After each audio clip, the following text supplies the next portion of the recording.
I don't know why, but for some reason people like to see destruction. In this case, you're going to see car audio amplifiers blow up, go up in smoke, make lots of loud noises. In this video, I'll show the ones I caught on camera. Some are very dramatic. Here we go!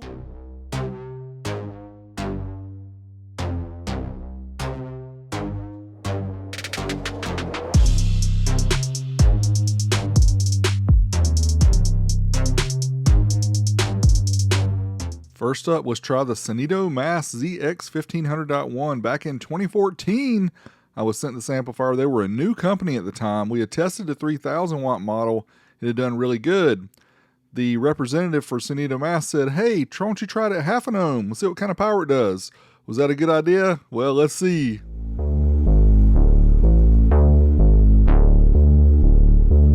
Let's pick up. Load up. There you go, folks. You don't run this amplifier at half an ohm. Yes, it blew up.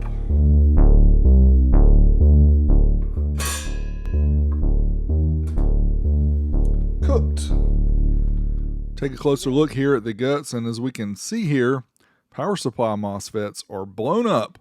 Obviously, this amp did not have overcurrent protection. Whose fault was this? Sonido Mass should not have asked me to run at half an ohm.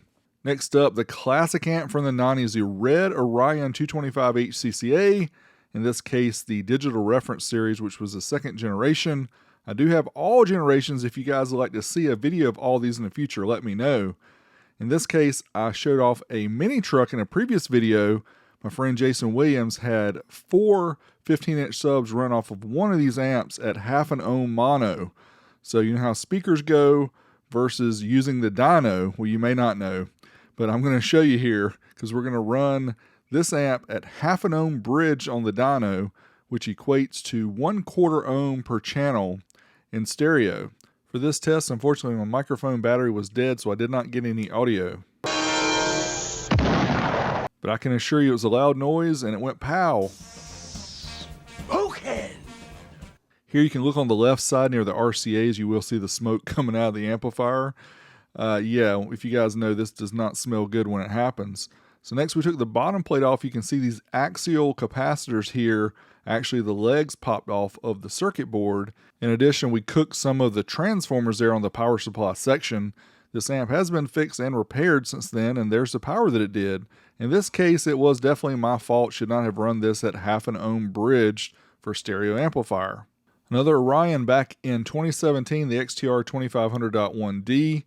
Big dummy here ran it at 0.8 uncertified up to clipping, and you're going to find out what happened. Oh, geez.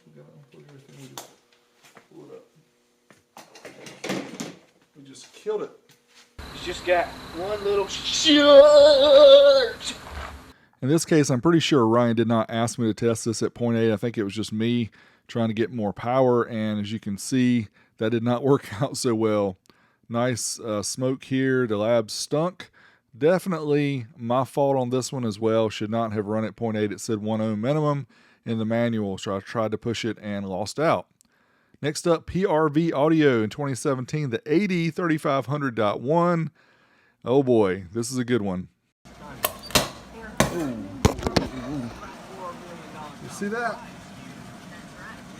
It's blown up. You big dummy. Why did it blow up? I left that audio in, especially the frustrated part, because when you test amplifiers like this, especially making videos, trying to do weekly content, it takes some time to set up all this stuff and do these videos. And when you have an amplifier blow up, it really messes up your whole week. In this case, definitely gets me frustrated. So that's why I wanted to leave that original audio. So in this case, definitely was the manufacturer's problem. This amp should have done its rated power and should not have blown up at 2 ohms. Next up, Sundown in 2021, the SFB1800.5D. Now, when I got this amp in, I noticed in the 4-channel mode, it was rated at 1 ohm. According to the box, I was like, wow, this thing does 1 ohm in the 4-channel mode? Let's try that out, see how it works.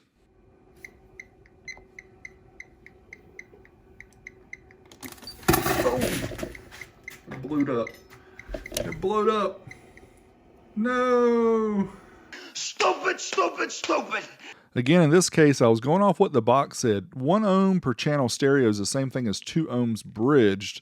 So I was running the 4-channel mode at 2 ohms bridged. You can see it did almost 1,000 watts per channel. Crazy power, but yeah, it did blow up. And this was definitely Sundown's fault because it said on the box it would do 1 ohm per channel, and it definitely did not. Now, as far as the test that got me the most upset, this one definitely was the one. McIntosh MC443, this amp was available around 1996 or so. Monoblock, rated at 500 watts at 2 ohms or 300 watts at 4 ohms. And it does not rate anything below that, and it's got this power guard circuit built in.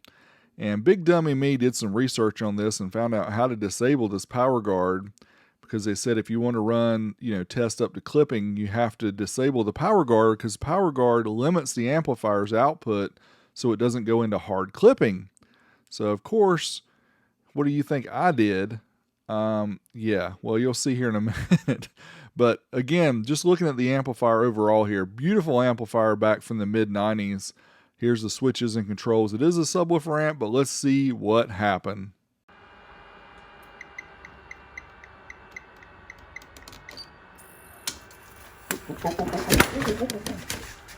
What up?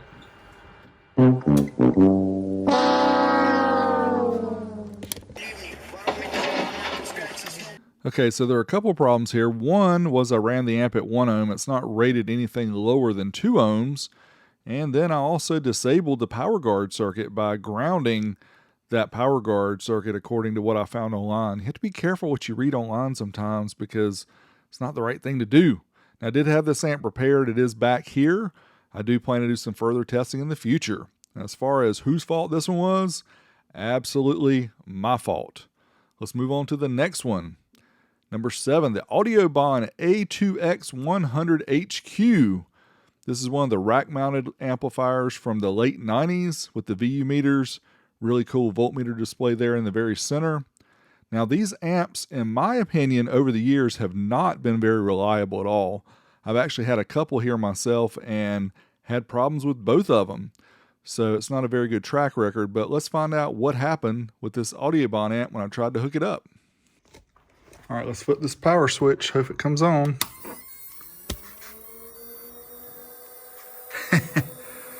Fans are definitely not loving life. Oh. She crapped out. That really stinks. She just blew up. And smoke filling the lab. Oh, dang it. Guess we're not going to test this one tonight. You have no clue what's going on in here because you've got an attitude about this. I was kind of upset because I wanted to see how it worked. This is definitely Audiobahn's fault. Amplifier, no good. Next up, we're going to try Timpano TPT3000EQ. This is from 2019.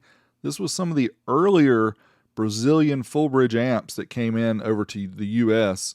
This one in particular was manufactured by Stetson, and this is definitely the most dramatic of all the tests. I actually had multiple camera angles. Let's see what happened.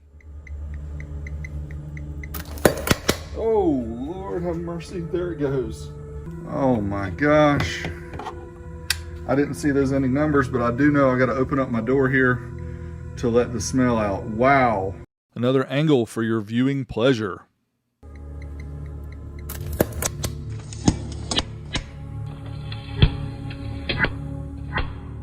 Oh, Lord have mercy. There it goes. It is on fire, my friends. It's actually on fire.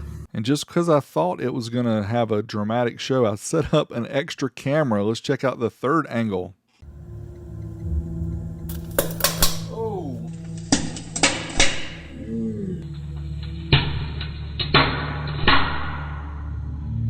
Lord have mercy. There it goes. It is on fire, my friends.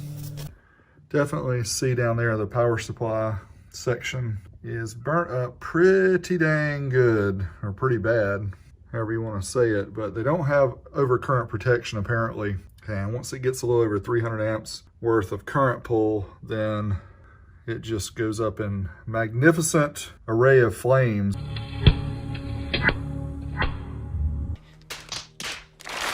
You may be thinking, how did I know to set up 3 different cameras? Well, I actually had tested one before this and it blew up in the same fashion. So I decided to have all the cameras ready in case it happened again. This was absolutely Timpano's fault.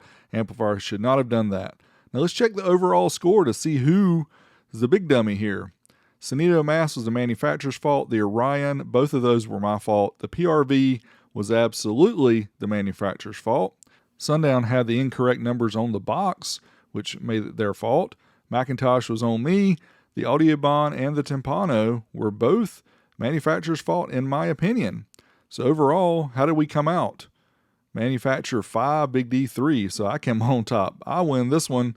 So who's the big dummy now? Well, I hope you guys enjoyed this fun test looking back at some of the amps I've blown up over the years. And yes, there have been more, but these are the only ones that I caught on camera. So stay tuned to the very end to actually show another one. Doesn't really see the amp blow up, but you get to hear what happened in the background. Thanks as always for watching. Until next time, Big D, I'm out of here.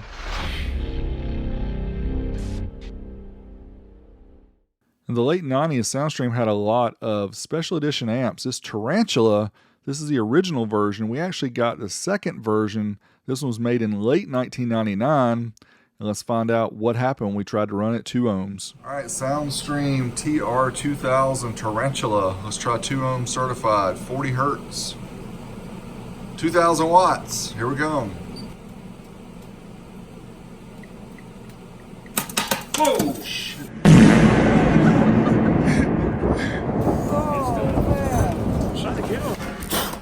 I tried to capture the frantic nature of trying to shut everything off right here so you can actually see what goes on when this happens. I think that thing's on fire.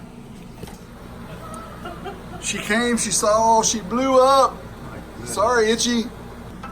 We didn't do nothing, man. We just tested it and she blew. It did what? Oh, we shut the dyno off, but it did like 1700. Yeah, I got this.